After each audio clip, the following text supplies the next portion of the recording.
Well, welcome to the first inaugural edition of our Leadership Lessons podcast. And Tom, how appropriate that it's you're number one on the list because I was like 25 years old, I think, when I joined the Rock Hill Jaycees, but you gave me my first start in a state position as a district director. And I had never done that before. So I never even thought about being a state officer of Jaycees. And then later on, after I served as national president, you had been you were the executive vice president at the time of the Myrtle Beach Chamber of Commerce. And I remember talking to you and saying, is that a career path you think I might be good? And you were going like, absolutely. And here I am. I guess now it's been about 35 years in this industry, but Clayton Frost Memorial Award winner is somebody who is recognized as one of the best state presidents in America. This is something I didn't know until I was reading your bio. In 2010, you graduated from the Naval Postgraduate School Center for Homeland Defense and Security and awarded a master's in Homeland Security and Defense. I've known you since like 1984, and I had no idea that about you. Before we get going with any questions, share a little bit about the things that you've done, because you've not only been a JC, your career has taken off and you've gone to so many different places. So talk a little bit about Tom Russo. Well, it's kind of like when I was going through the list of questions here. It's what is the thread that ties my first job when I was 19, 20 years old, which was working at Automatic Electric as a product engineer, where they employed 10,000 people. And as a product engineer, I got to go throughout the factory. I learned business, I learned industry. And everything I see since then has built on that experience. And so then I went back to college and then moved here in 1980 and got the job with the State Department of Health in health promotion and fitness. Quite a diversion from where I had been 10 years earlier. But that's the first thing I did when getting into town was join the Jaycees, because I wanted to get involved in the community. And it's because of my work in Carbondale, where I was in graduate school, in looking at communities and what made them kind of successful and attract medical services. And that led me to Jaycees. Jaycees, and I write a little bit about this, is an association. Yeah. It's like a junior chamber, but it's an association. Right. Just like a chamber of commerce, just like the Bell Baruch Foundation, just like all these others. And so that linkage between public sector and private sector through associations is something that I realize, and looking at your questions, that has been kind of the theme of my career over the last 30, 35, 40, 50 years. But you not only, from Jaycees, you went on to be an executive vice president with the Chamber of Commerce. You were a trainer with the U.S. Chamber of Commerce, because when I got into this field, you were one of my trainers down there in Charleston at the Institute, and then went to work for the state. That was, you may not believe this, but in high school, I was very much an introvert. Yeah. And the reason I went back to college in my 20s is to overcome that. But what Jaycees did to me when I joined was gave me those opportunities that I could get in front of groups and talk. I stumbled. But the highlight was when Robbie Dawkins, 89, gave me an opportunity to MC Hours of Power, where you had to bring up 12 nationally known speakers. Yeah. Minute and a half. And you had to know who they were, why they were there, and create enthusiasm in the audience to receive them. And I got into that big time. Yeah. Bryn Daniels. Just back in the day, all those personalities. And that was really drawing me out. The Jaycees drew me out. And one of the skills that I picked up through Jaycees was communications. I had some of that writing stuff, but it really helped me fine-tune verbal communications. And I always look back to that period and just very thankful, and that's the opportunities Jaycee gives you. That was going to be one of my questions, is what skills or lessons did you learn from Jaycees that you applied in other facets of your life, and certainly communications. And you're an author now. You've written 2 books. You want to share a little bit about that? Sure. Well, the first one was about roller skating in Chicago in the golden age of roller skating, 1937 to 1959. And it was really the Warriors that fueled roller skating. It Uh, became the number one participatory sport in America. And it was really those war years uh, because soldiers wanted skates so they could roller skate in the gymnasiums of Europe, you know. And so they would take bomber parts and whatever and put them together to build a set of roller skates. And so roller skating kind of competed with bowling in the 40s, mhm. but it emerged as number one. It had 5,000 rinks across the country. Today, sadly, there's probably less than 1,000. Yep. But the book was about roller skating, and Chicago was its epicenter because before roller skating, they had speed skating, ice skating, and you had Detroit, you had Ohio, Cleveland, Cincinnati, and Chicago were the hub. So when those young guys and girls kind of transitioned to roller skating, they knew the program. I mean, they Mhm. were on it, and they had national champs. And so the book is about roller skating in Chicago as the epicenter, and then how it expanded across the nation. And your recent book that's coming out in September, Yeah. Bernard Baruch, Yes. so a history book, and you want to share just about a minute of that? Yeah, that is it's about Woodrow Wilson and Bernard Baruch. Uh-huh. It's really, Woodrow Wilson kind of formulated the basis of American foreign policy.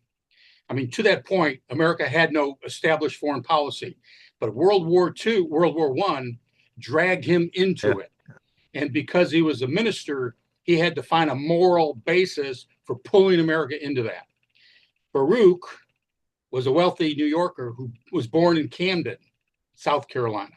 And his father, a physician, moved him there in 1880. But he became wealthy, a Wall Street speculator, but he got tired of making money and got involved in politics.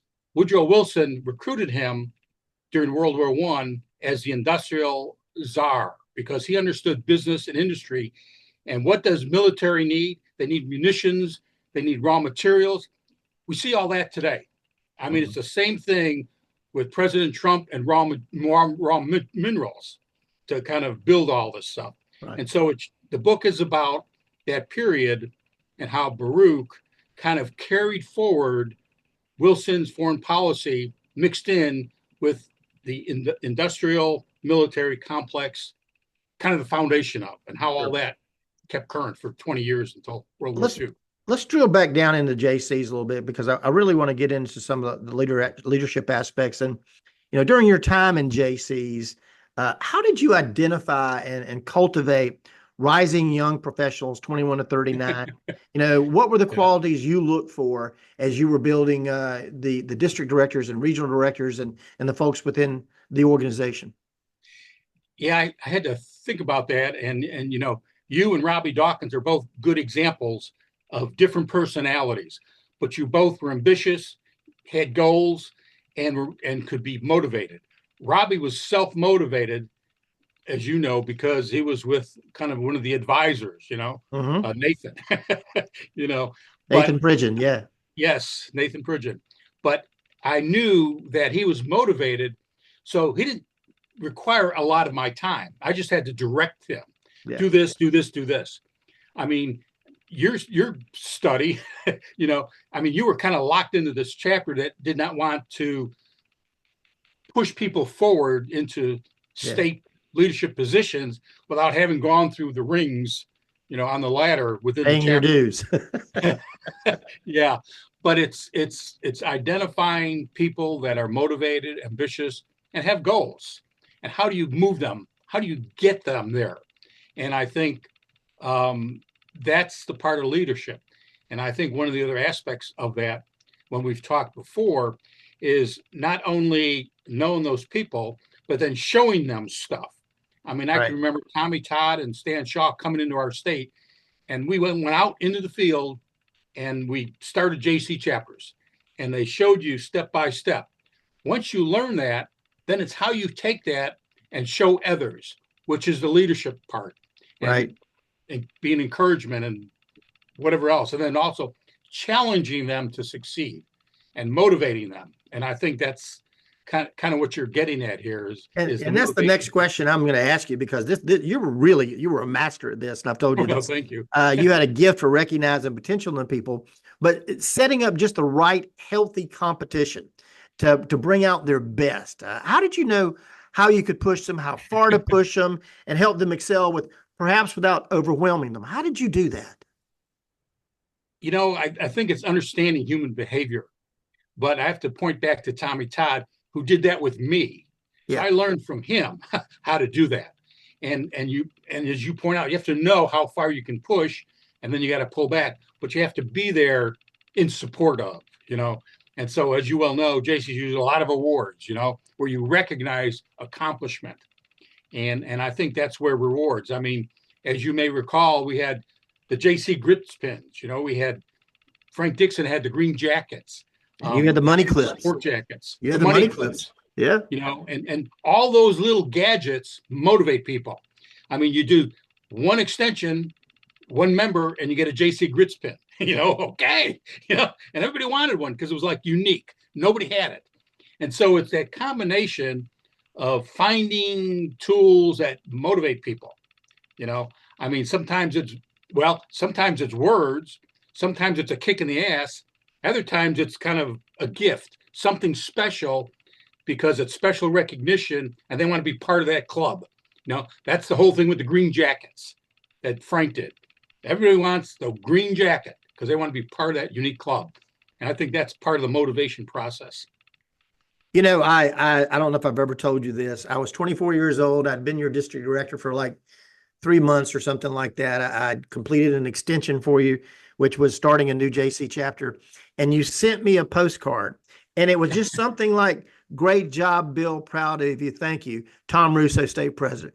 I ran to my father, who had been a JC, and said, "Look, the state president wrote me a postcard.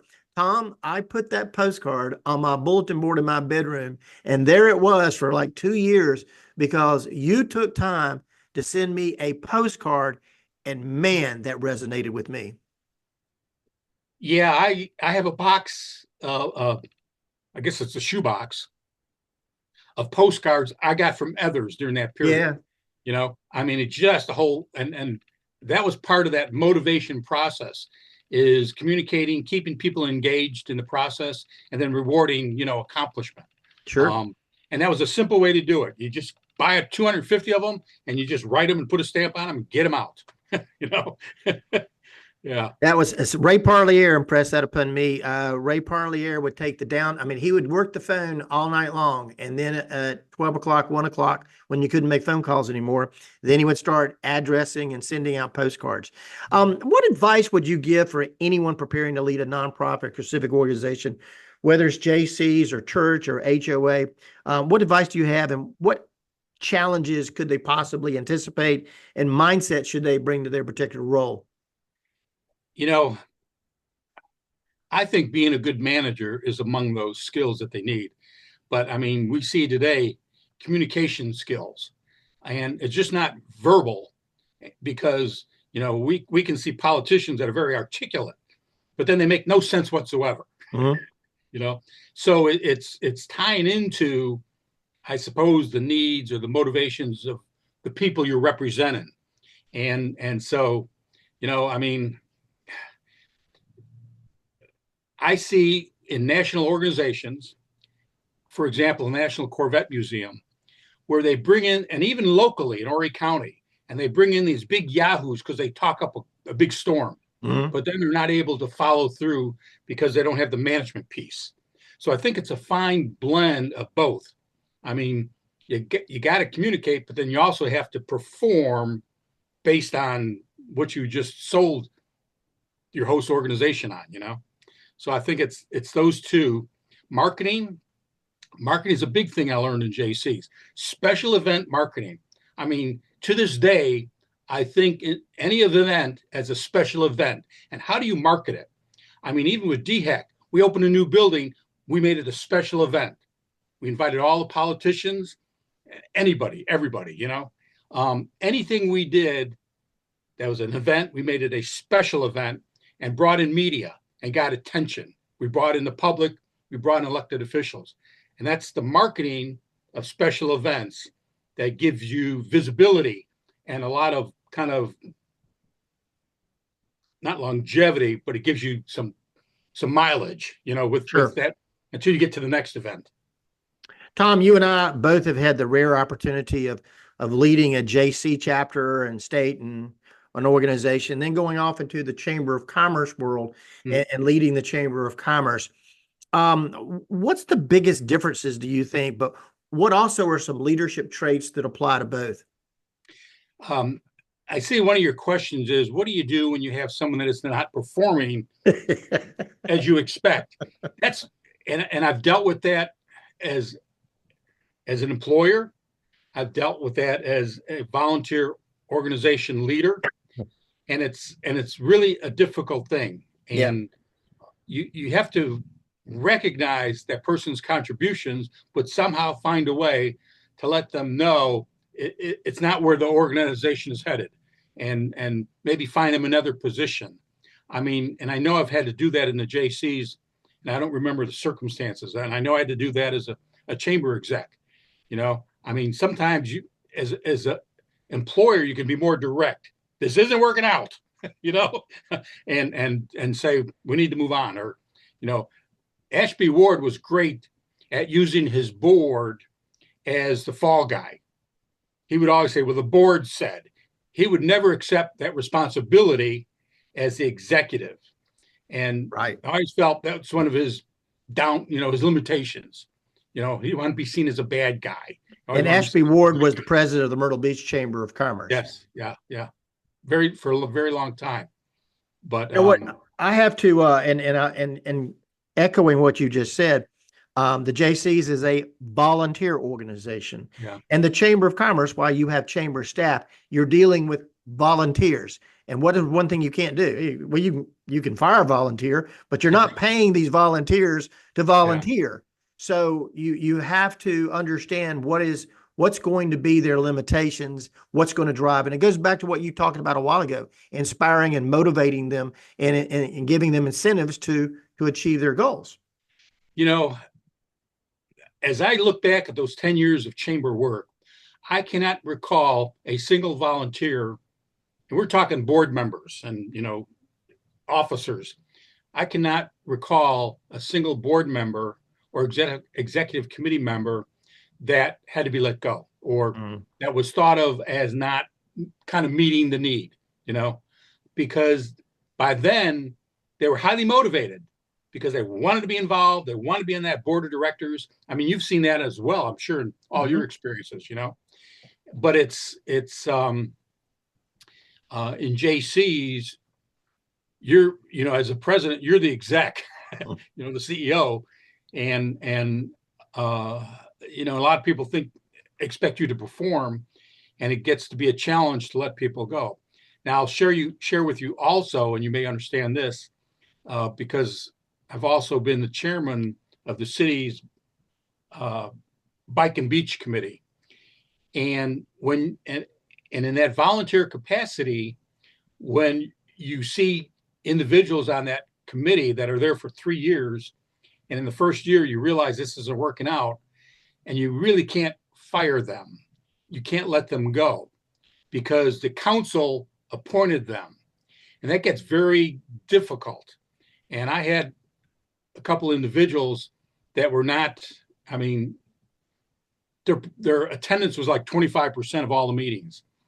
And the city manager said, council does not like to drop people because it's an election year or this, that, and the other, and so how do you move these people on?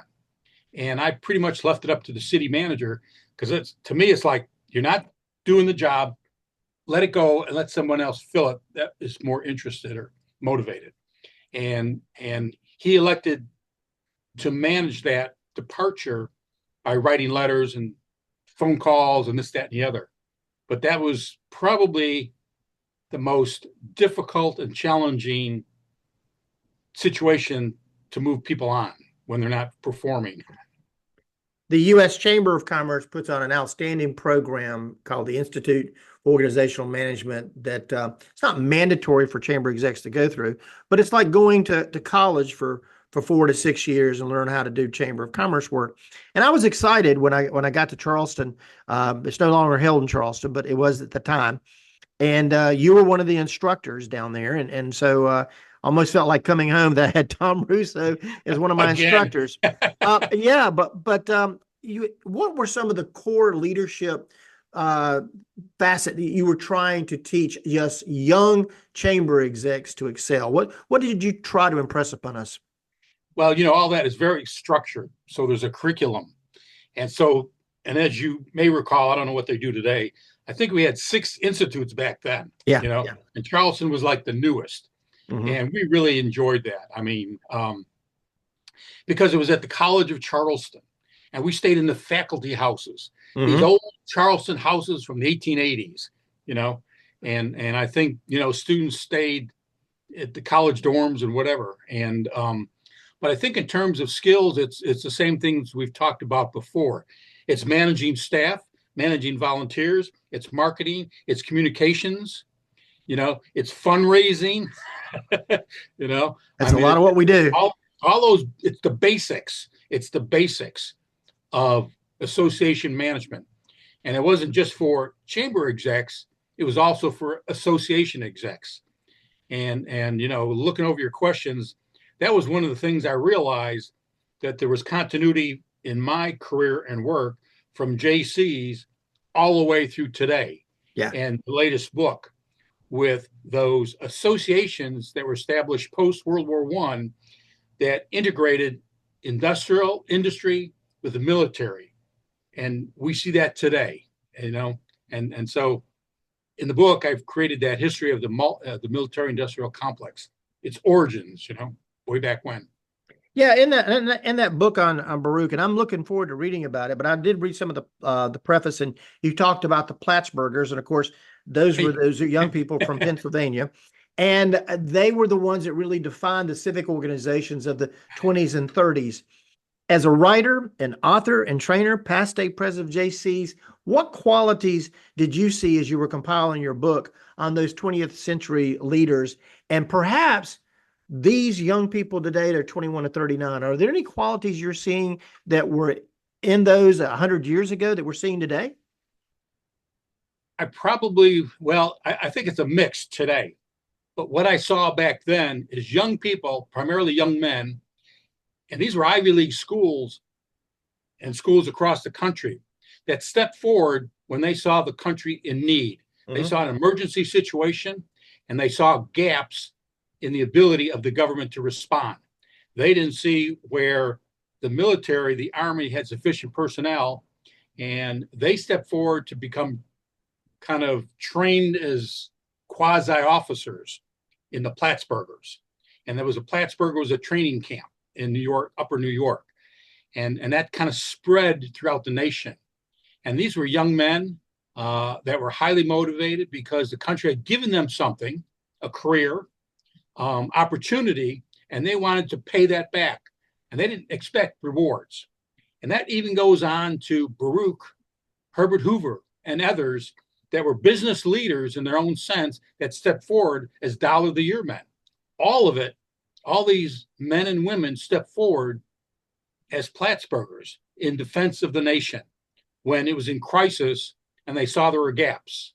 And we see that today with like the Doge people. They don't get any money. They probably get $1 a year.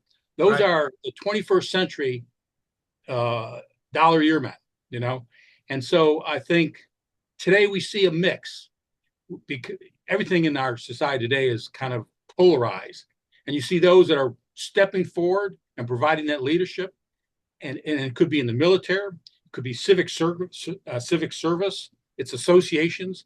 And then on the other side, you see people that have become self-interested in their political missions, And so I think we see that polarization today.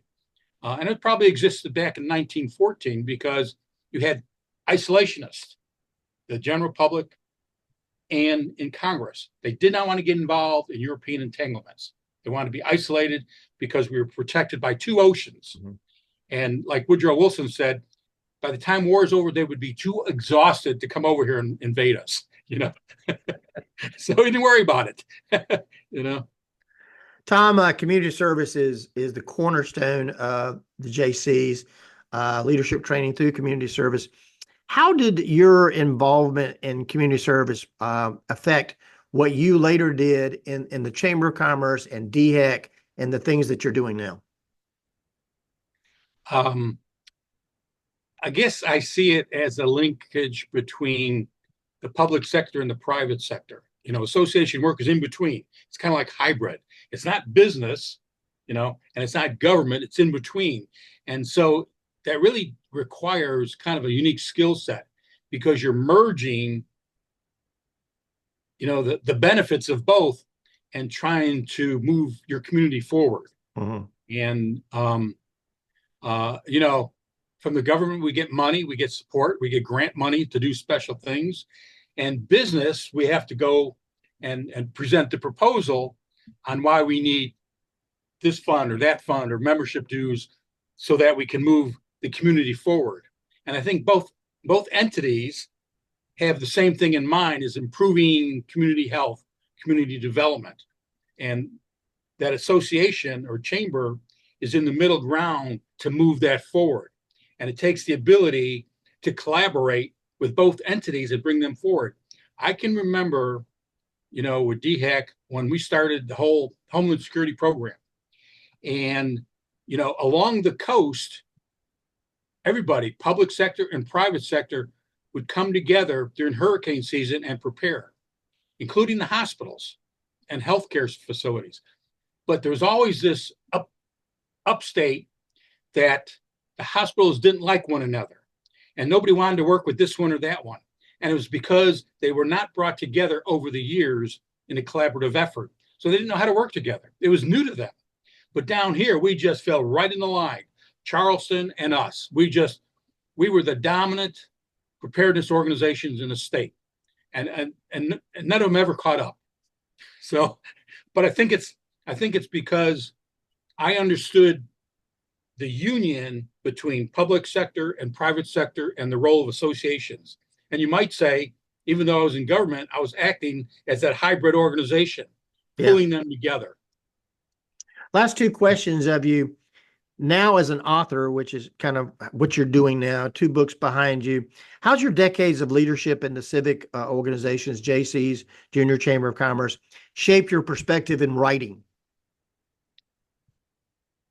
Wow. Well, I think it goes, I think it comes out in the writing. And I think, the association is probably the best example how I was able to build on that and research military organizations, associations in 1919 and 1920 after World War I, and then follow them, research and study up to today, and follow that. I think that's probably how I would answer that. Last question. If you could go back to 1982, 83, I think you were state president, 84, 85. 84, 85. But if you could go back in that period of time and give your younger self some advice, what advice would you give him? I don't know that I would do anything differently, and I guess that's because I felt successful, individually with the communication stuff. And, and I mean, I can remember talking in front of groups and you had 6 people there, and, but you talked, you had a message and you did your thing. And it was, as I mentioned before, hours of power that really kind of pull all it together. But I don't know that I would do anything differently because it felt good. I was accomplishing something that I knew would be forever, that I would never have this opportunity again. And I exploited it because I knew at 36 I had to get out, or 37, and so it's kind of like I'm going for it. And I wouldn't change it at all, You bring up something. The next year, Tom Rapp followed you. I was your district director, but I was his regional director, and I remember driving down to Lawrence, South Carolina. So it was about an hour drive to get down there, And I got there and Robbie Bell, Mark and Robbie Bell, you remember the Bell brothers? Oh, yes, very well. The good guys. They unlocked Love their, those their guys. their building, which we called huts. They unlocked their building, and we sat there and just sat around and talked for a little while. And I looked at my watch. I said, "Well, what time is everybody arriving?"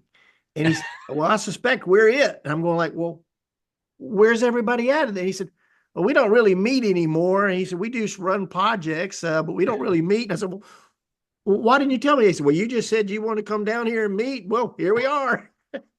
And so exactly what you just said. I drove down and talked to two people for a little while, and then got back in the car. But you know what I did do is I plugged in one of my Hours of Powers tapes that you just mentioned, and listened to Terrell Bechtel or Stan Shaw or Tom Najar, and you know what? By the time I got back to Rock Hill, I was just as charged back up because they reminded me of why I do what I do. Yeah, yeah, yeah. It's good stuff. Good stuff.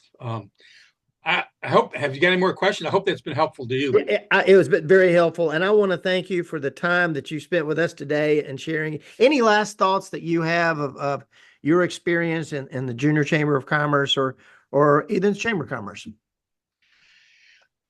You know, I guess it's like I said before, Jaycees for me was kind of a launch pad into chamber work. And that just gave me it built my skill set. As I entered chamber work, I mean, it was all about communications. I could write, I could talk, and I think that was received favorably by the membership and by the leadership. But within that chamber 10-year period, I mean, we built a new building. When I started, the chamber funding was in the negative. And I was able to look at the financial stuff and turn that around. And within 3 years of when I started, we were in the plus column. We paid for that building in 3 to 4 years. We paid it off because of the way we were able to manage money. And I took those vice presidents and I said, if you want money, you've got to write a proposal. What do you want it for? And it drove the membership, Dee Briggs, nuts because she had to write down all these things she wanted and why it was important, and that's the structure. And that's, I think I've always been a structured person, but I think Jaycees gave me that opportunity to really structure it. And then that carried over into chamber work. And even today, I can take a look at a topic and I can outline 6 chapters. I can conceptualize it in my head at 30,000 feet up. Yeah. Conceptualize what that ought to look like and then work to fill in the blanks. And I just got word today that McFarland Publishing in North Carolina is interested in my 3rd book. It's titled 78 Corvette Pace Car. And it's because I can outline that sucker. I can give it structure and I have the scholarly process to put it together. And I think that is because Jaycees gave me that opportunity and I built on that in subsequent careers. Well, a few years back, the Lake Norman Chamber of Commerce was recognized as the most outstanding chamber in North and South Carolina. And I can tell you that I would not be sitting in this seat. I would not be here if it were not for Tom Russo.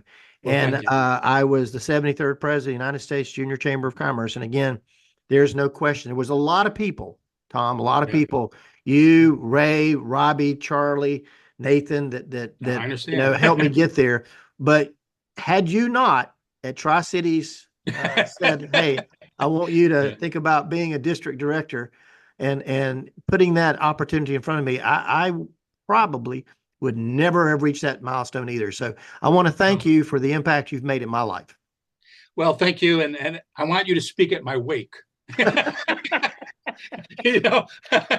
Because most of the people I associate with today have no clue what Jaycees is. Yeah. Family, friends, I mean, and you just put it so well, why it was important back then and how that carried us forward. Sure. Both of us into successful careers and really a lot of life satisfaction. So I thank you as well. Thank you, Tom Russo. All right. We'll keep in touch. Yes, sir.